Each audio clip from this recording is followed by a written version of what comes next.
lose my job. Right. I mean, that's a real fear. They are real fears, and it's an issue that splits families, that splits friends. You lose my brothers and sometimes you lose sisters. friends. Sometimes it splits families. I can never bring Children up can't talk this to their subject. parents. I can't bring up Parents any can't talk to subject their children. that They're goes afraid to against talk their to, worldview. Someone you meet, a new person. I can't you're afraid to talk to your neighbor about breach it. any subject And it's because of you're reality. afraid they will label you, a conspiracy theorist and a nut, and they don't want to be associated with you. That's right. So yeah, fear plays a huge role in keeping people silent. It's a huge role. Because that's, you really talk about that is one of our basic survival instincts, isn't it? To be able to conform? Well, our survival instinct is to be not ostracized, to be part of a community. And because we, being very social creatures, we need community. We need a community of people to survive. That's what I keep talking about. We really can't survive We on need our to own make a very well. community Often in the that past, can when bring people were forth banished from their the society, salve they were of accepted love. to die. Yeah, it's very difficult, and I think that's one of the major fears that people have, is the fear of losing friends, losing their job, and it's a real fear. I have lots of It's kind of friends, going back to old you friends. think of the church. They know who I am and church what I understand am. before the shunning. And I've always idea been how this. powerful that is. That's to why be my rejected, life's experiences shunned, have been ignored, this way. out I've of the never community stuck itself. to I was any thinking also, specific in many belief respects, it's kind of like or path, lesbian or except gay for people that who of love are and coming truth. out of the closet and the fear Right. of that. Yes. But on the other hand, and in fact, I want to get to this because you write this series of articles not to just describe, how afraid and awful it is, but there is another side to this, that actually it ultimately is freeing to come out of the closet. That's so correct. That's why I live my life that way. I think we talked last time about I am always me. this very important role of I fear don't try to keep us pretend to be silent anything or, I'm not. or to attack the movement. And I live But my life as an we talked example about of unconditional when we're on a love. psycho-spiritual journey, facing our fears and not letting our fears run us Hoping is a that very the important observer, part of that you, journey. will live I your was life that way, asking that you'll step myself up, that you recently, won't be scared, well, why that is that you so will be important brave to and face step our out of your fears and not let closet. fear run our lives. And the answer that just came to me at this point in time, anyway, is that when we're on a psycho-spiritual journey, we are looking to become more conscious. We are looking to align ourselves with Remember the to divine, breathe. with God, with the higher self, Higher self. whatever word we use for the higher Love. power. Love is the And higher power. when we are looking to align ourselves with the divine, we need to let go of everything that is false, everything that is not true. We need Can you to do that? have the courage to face what is true. Can you have the courage? And we need to have the courage to let go of our small ego Are you ready of to our let go little of your self small and all ego? the things we identify with. And so that we can come into more alignment with the divine and become more conscious Unconditional of the love underlying reality wants of to our own co-create divinity love. and the divinity of everything The in divine creation. That's is how I see it. So if unconditional we love. cannot face our fears on these worldly issues, how can we find our courage there? How can we find our courage to let go of the small ego that we have, the false self, The little meat puppet. the image that we project to people, Oh, look at and these come into shoes. alignment Boy, with aren't what's my real, what's shorts? true, How do you like what is how I love? dye my How can hair? we do Look that? at my So car. that's why that's the answer that's come to me at this point in time about why this is so important to be able to face our fears. Can And I we think face for our many of us fears? in the Can we 9/11 live in movement, this has community? become Can we a go forth psychospiritual and journey help our because brothers many of and us sisters? do face a And lot of don't fear look at when them we run as into the this other. information, and we have to figure out how to heal ourselves of that fear and how to move on past it. Every town and Because the city that I results live of in. this deep event and the results that are ongoing still today are incredibly destructive to all of humanity. And Yes. and so it isn't just about us as an individual. It's also a spiritual journey to be part of healing the planet. This is so correct. And when we look at this, we see when we start understanding this psyop of 9/11, and we see the results of it with truly millions of people being killed now in the Middle East, and many millions more having their lives ruined, becoming refugees in the world. I think we're at the refugee crisis that has not been surpassed since World War II. We just have a huge amount of refugees, a huge amount of people who've lost their homes, lost family members, are in another country or in camps in their own country. And so I really firmly believe that if we are spiritual people, religious people or spiritual people, it's very important to engage with life. And we hear about engaged Buddhism, but I think it applies to all spiritual people. It applies to Christians. We need to have engaged Christianity, where we live our values. Can and you? Live the Or you just teachings of talking the Jesus, talk and where not we have walking the walk? engaged Judaism. Do you talk to everyone you We see live their how you values. feel? The What's going on? engaged, About the real Islam, big issues? whatever about the religion misogyny, is, we need about to apply it. And pollution, that becomes our about spiritual practice, is engaging with life. And if we sit aside and war. allow these lies to persist and allow these millions of people to be killed, how can we say Powers that be want to get rid of I'm 90% of speaking the with Fran Schuer, who's population. just joining us on Progressive Spirit. Fran Schuer is a licensed professional counselor. She has written a series of articles for architects and engineers for 9/11 Truth called Why Do People Become Silent or Worse About 9/11? And want to talk about the newest one.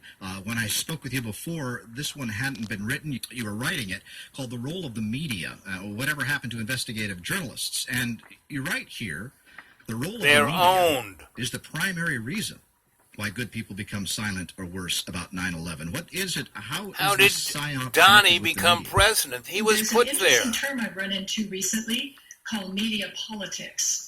And maybe I'll get to that because that's what I'm writing about a little bit later. I'm writing about that in my next segment, part 22, on the special role of the CIA in the media. But where the media plays a role is in our culture. We look to the media to tell us what is discussable. What is discussable in polite company is the way I put it. And if the media totally ignores an event, totally ignores the evidence that shows that 9/11 was a false flag operation, then we don't take it seriously and we're afraid to discuss it. If, for example, so the media becomes an extremely crucial, it becomes a critical part of carrying off a psyop. If you can't cover up the event, then you can't be successful with your psyop. The media is crucial in the cover-up. And how I got on this was this particular part is I was writing about the psychological dynamics of why people cannot face this evidence, but then the writing team at Architects and Engineers said, Fran, I think you need to write about the media too. And I really resisted because I'm not an expert in the media. I'm not a journalist. And I resisted that. But then I decided they're really right. This is the main reason people become silent about this evidence that we're facing. I decided to do it. It took a lot of research, a lot of reading, a lot of research.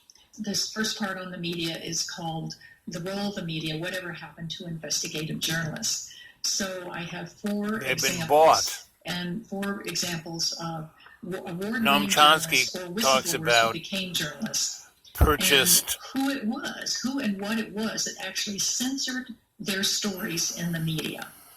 I present them as though they are witnesses in a court Consent. case who are coming forth and saying, So okay, we I have had this purchased critical story consent. to tell the public. We have purchased consent here is what censored of the me audience. from having this story published.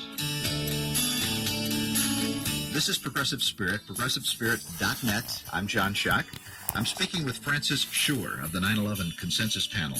The book we are discussing is 9/11 Unmasked, an international review panel investigation. We're examining the psychological barriers that keep people from looking at the evidence that challenges deeply held world views.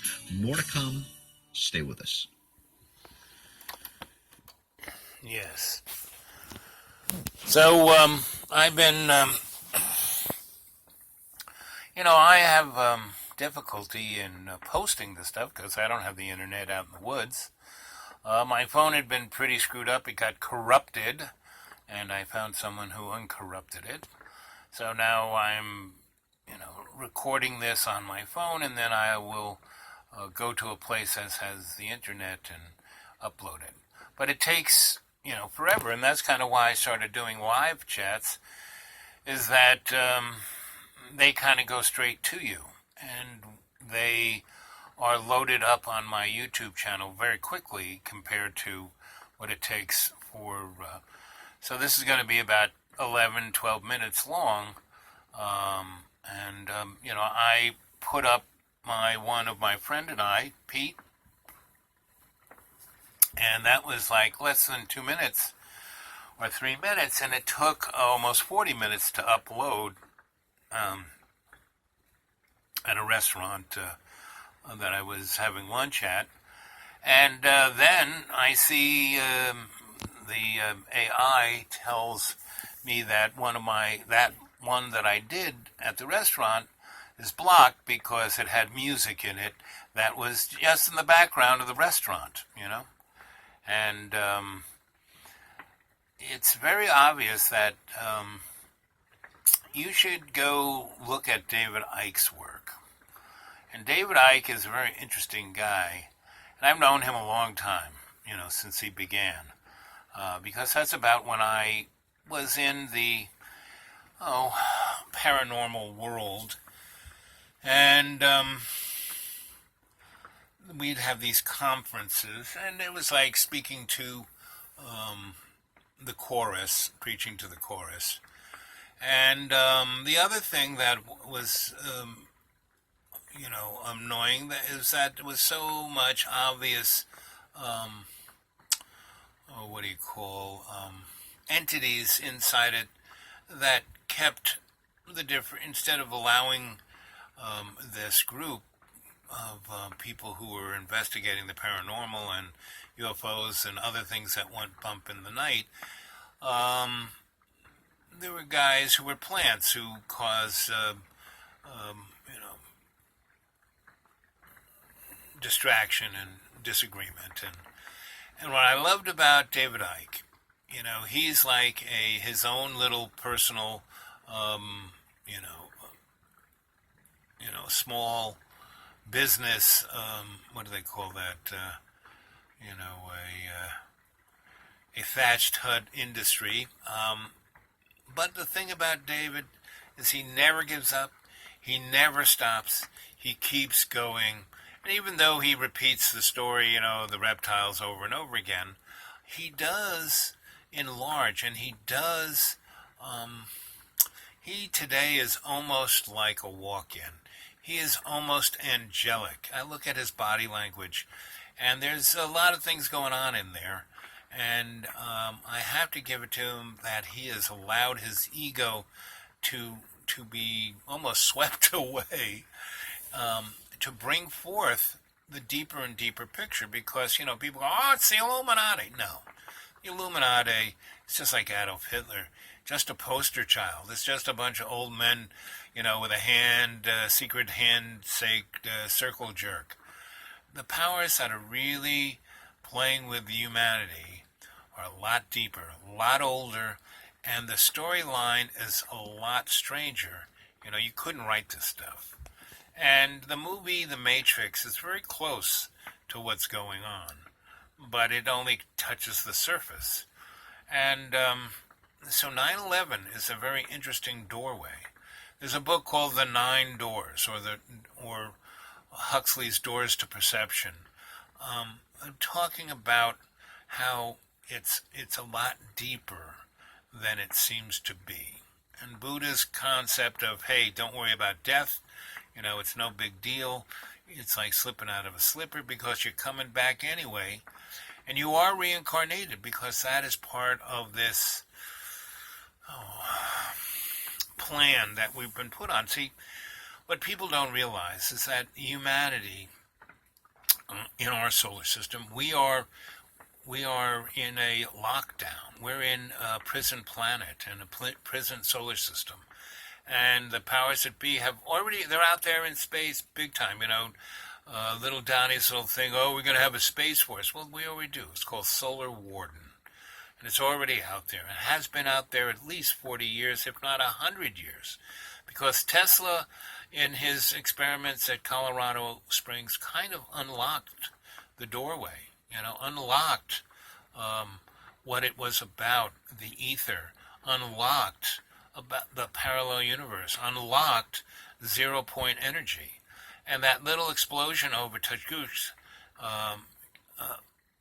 in Russia, out there in the middle of the wetlands, that vaporized, 1,000 square miles, and nobody was living there, so no one quite, and it wasn't like a nuclear explosion. It was a energetic force that pushed that whole.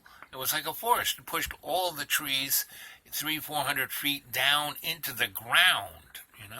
People, it's an asteroid that kind of came in and blew up in it. No. And there were other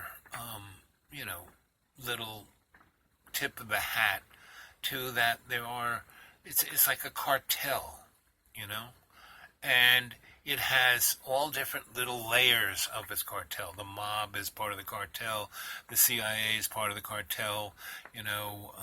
MI6, all the different Mossad, the Russian intel. Everybody's everything. They're all there. And it's not national states. National states are illusions that were put there just to keep everyone down on the farm. And that's what 9/11 is. It's, kind of, these guys were morons, and they kind of said, we can do this, and this will happen, and da-da-da-da. Well, they did it. But it was such a blatant scam that, the only way they can, keep it from being observed by you, the audience, is that they constantly have to tell you the lie, the lie, the lie, the lie, the lie. But the more you do that, the more it chips away at people's souls. And they start to realize it's just like, Dorothy and Oz, when Toto goes and pulls away the curtain, every day the curtain gets pulled away. We see it, but we don't want to think about it, And this girl here on the radio is talking about it. These individuals would immediately become targets for marginalization, loss of funding, and or outlets for their work, or even worse forms of retaliation if they cross the line, because they have achieved a critical mass audience. In other words, an audience big enough to create problems for the powers that be if used to counter official narratives on third rail issues. That's a great term, third rail issue. If they did that, they would attract dangerous, if not fatal, attention from the powers that be. The fact that they are widely viewed as good journalists, not beholden to the powers that be, makes them dangerous, but not too dangerous. They would only become dispensable, she said, if they invested that credibility in scrutinizing the ultimate third rail issue, 9/11. They're doing a lot of good, carefully hoeing the rows they're hoeing now. And that would all go down the tubes if they turned their attention to looking into whether or not the official narrative about 9/11 is true. So she mentioned this word third rail issue.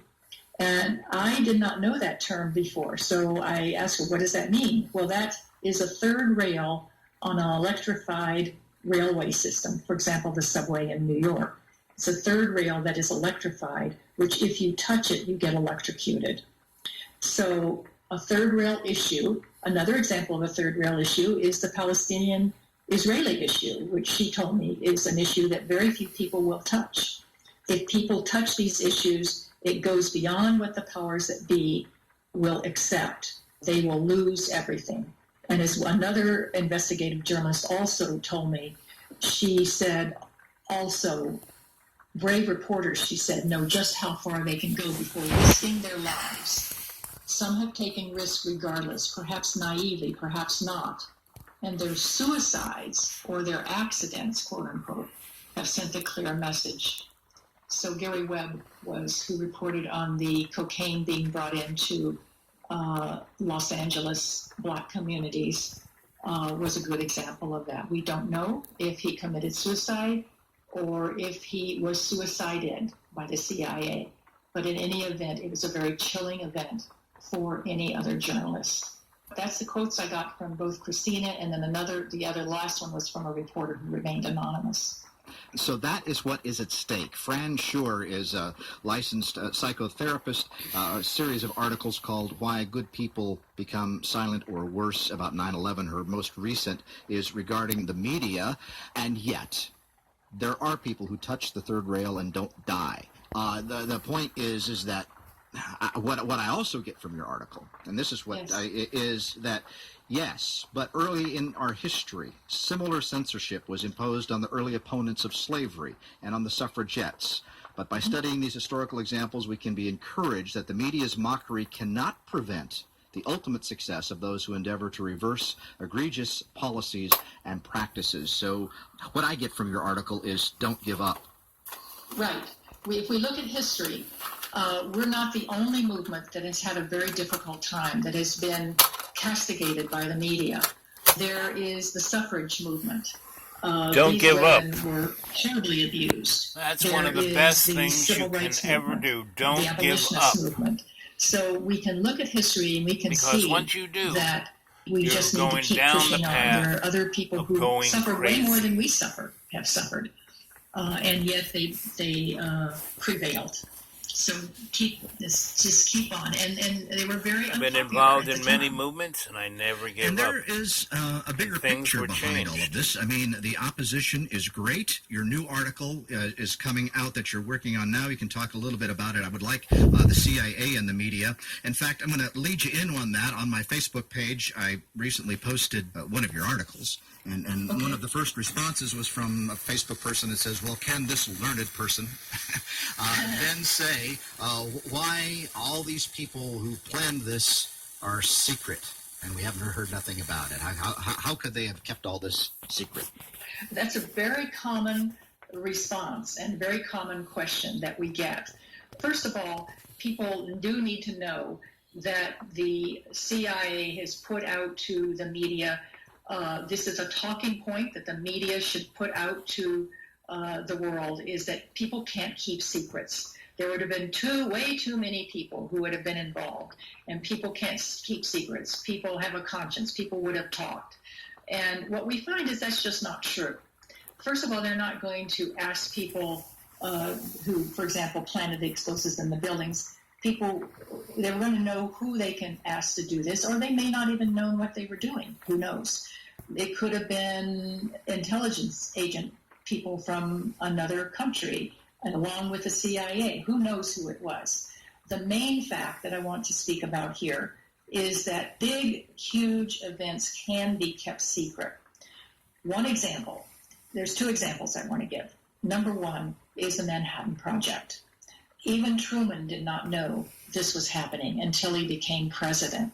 There was well over 100,000 people. I think I've read 130,000 people who were working on this Manhattan Project. The way it was kept secret was by a strategy called compartmentalization.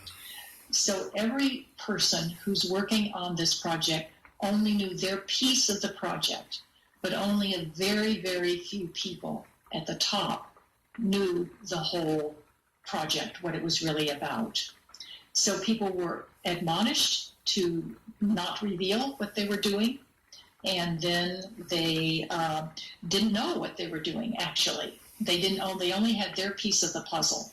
So compartmentalization is very effective in keeping secrets. Another example is, in my latest article that I'm working on now, is called The CIA and the Media. there's a special role that the CIA has played in our media, in censoring our media. The way this was revealed in 1975 at the Church Committee hearings. The Church Committee was looking at the abuses of the CIA and the FBI in our country to see if they were going beyond what they were given authority to do. And part of that was to look into their role in the media. It was only a small part, but when they got to that, they discovered something quite astonishing, that the CIA had its tentacles in all media of any significance. This was both foreign and national media. So when the Church Committee asked for the evidence, asked to be shown the documents that prove that both journalists had been co-opted by the CIA, and the CIA had agents with journalistic coverage working within these media outlets, the CIA had a hard time finding these documents because of compartmentalization. What had happened is every reporter that was working for the CIA, or every CIA agent who was working undercover as a reporter, had its own project name and its own people looking over that project. So there was, let's say there are 400. It looks like there was way more than 400, but there was only 400 reported. There would have been 400 projects.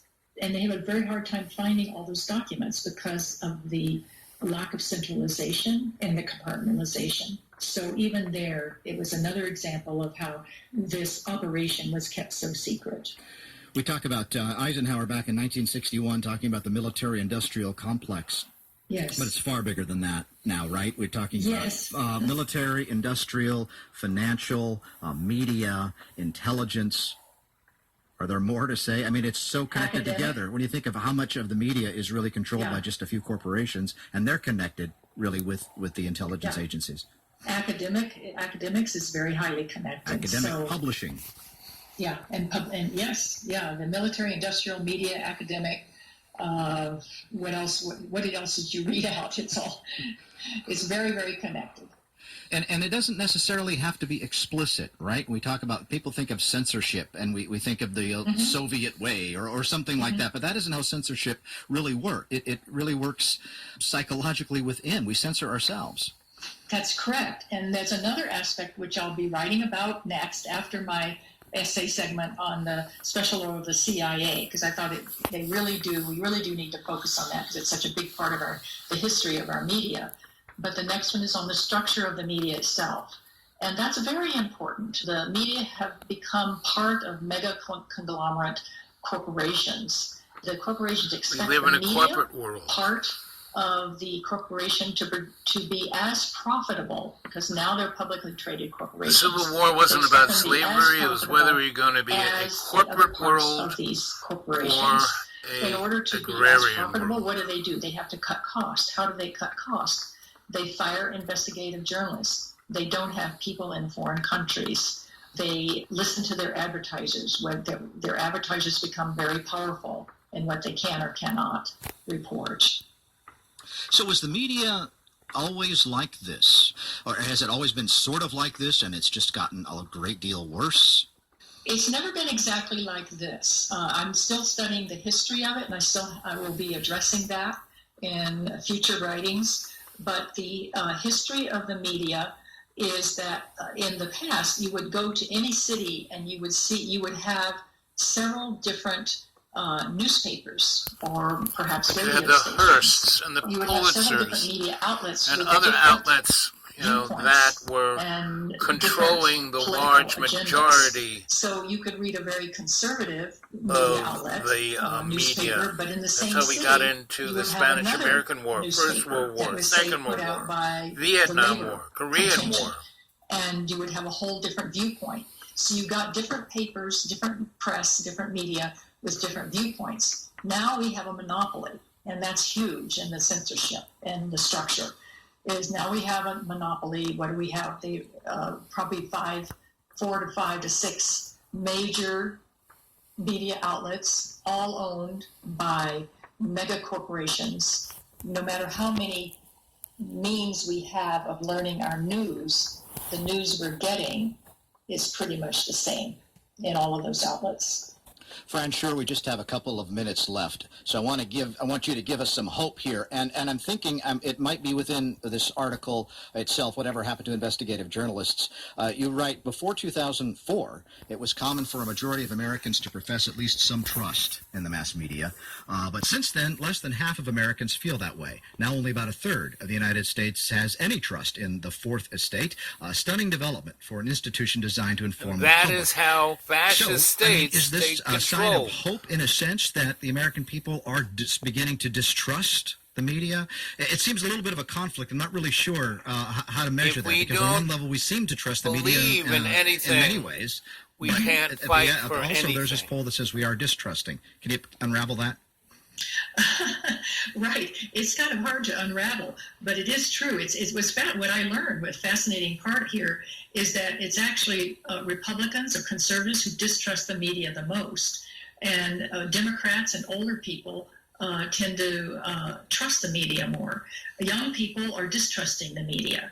So I think the message is really getting to people that the media is not trustworthy, that they are compromised, and I don't think people are looking to the media as such an authority anymore. As these polls show, that less than a third are trusting the media in general. So, but we have the internet, and as long as we can keep that free, the internet is really, truly educating people about the issues that Except the internet is controlled by AI, which is the unseen hand of the powers that be that we have And no of course, that idea who takes they people are. to do some work. That's right. To do that, not just Absolutely. to trust what the screens tell us. Not to do say that again, John. I'm saying, and not just simply to trust what the screens tell us. That Yes, is the screens, television exactly, screens and the exactly. To stations. read critically and do your own research. You didn't really write about this, but I wonder if there's also this strategy of right versus left. We can become kind of enlightened about, if we're liberals, well, we know that Fox Media is crazy, or if we're conservatives, we don't trust MSNBC. But I wonder if that pitting is part of a bigger puppet strings behind both of them. I see that as true. I don't know how There's a that book works, called but None I Dare do Call believe that Conspiracy still, even with by MSNBC Gary and Fox, Allen, where he you're still said that getting the left and official right story were two wings of the many same different corporate bird. issues. You're still getting the official story on what happened on 9/11. It's very rare that you get anything that deviates from the mainstream. I think this pitting, this divide and conquer, you pit people against each other. My liberal friends will see the Republicans as the black hats and we're the white hats, and my conservative friends will see the opposite. And, here's something that I really found very inspiring. I actually had a dinner recently with Cynthia McKinney, who was the former congressperson for Georgia, from Atlanta, Georgia. And she actually held a congressional hearing on 9/11, and because of that, she was run out of office. But anyway, at this dinner, she said, we all have to get out of our silos. She said, when I was running for office in Georgia, I got in my car and I drove out to Ku Klux Klan territory. She's an Afro-American woman. Can you imagine how scary that was for me to do that? And I just was so impressed. He said, yet I got out, I knocked on their doors, and you know what? They voted for me. And she found common ground with these people. She found compassion Community. for their views. And I thought that was so inspiring. And I think that's what we need to do. Is we need to come together. We need to get out of our silos. We need to talk to people who have different views than we do. And learn how to not talk look civilly, at the other find our as compassion, and bad, find our heart with each but of as our these people, brother. no The matter other what is their our values brother are. and sister. Fran Schuer has been my guest. She is a member of the 9/11 Consensus Panel. That website is consensus911.org. The book that's come out in September is 9/11 Unmasked, an international review panel investigation by Elizabeth Woodworth and David Ray Griffin. Go This check it wraps out, up my guys. series on 9/11. Fran, thank you for your continued good work, inviting us to be courageous and seeking the truth. Thank you so much, John, and thank you for being courageous. I really, really appreciate it. Progressive Spirit is heard every week. On Progressive Spirit, you hear interviews with cutting-edge scholars, authors, and activists who have something to say about social justice, human flourishing, and things that matter. Progressive Spirit is formatted for radio and is distributed every week through the Pacifica Radio Network and PRX, the Public Radio Exchange. You can download Progressive Spirit for free on your favorite podcast app. The website is progressivespirit.net. Follow on Facebook and Twitter. Progressive Spirit is produced in the studios of KBOO in Portland, Oregon. I'm John Shuck. Be well. Brave folk there. They try, they do. They're informing us in ways that the mainstream doesn't. So here we are, 35, 40 minutes. I just want to tell you how much I love you, and I'm going to try and put this up Saturday. And in about a week or two, I will probably head back to Johnny Boy's because, man, he has the best internet, and I'll try and do a live stream or two. But I'll try and do a couple here. Saturday I'll try and see what I can get cooking. Okay? I love you guys. You stay well, be good. I try to overcome all my challenges. I find them, my challenges are opportunities to learn. I find my challenges aren't anything to complain about. I have nothing to complain about, because I'm here to serve. I'm here to be your Sensei Al-Bab. And I love you, and you're my family, and I'm really proud of all of you adepts who are working forward and becoming better and better. And in every day and every way, you're taking the spirit of love and making it stronger in your life and the world around you. So, you have a beautiful evening and a beautiful day, and thanks for listening.